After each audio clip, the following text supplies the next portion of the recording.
If you want to go ahead and block gambling sites on your iPhone, it's very simple to do. It only takes a couple steps. So the first thing you want to do is go to your settings, and you want to go down and scroll until you find screen time.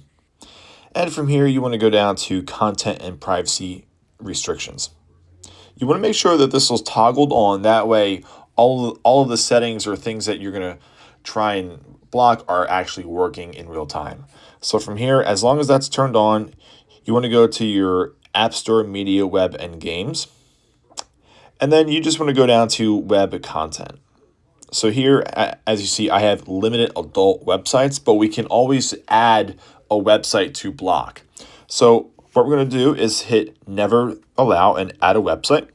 It will ask you for your passcode, so go ahead and make sure that you know that.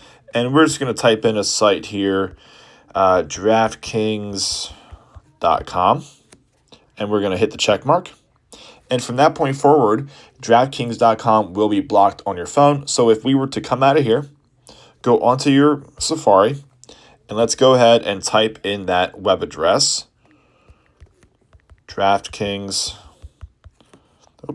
spelled it wrong, DraftKings.com, and we try and search for it. That is what is going to come up, and from that point forward, the website is blocked, and that's it. It's super simple and super easy to block gambling websites on your iPhone.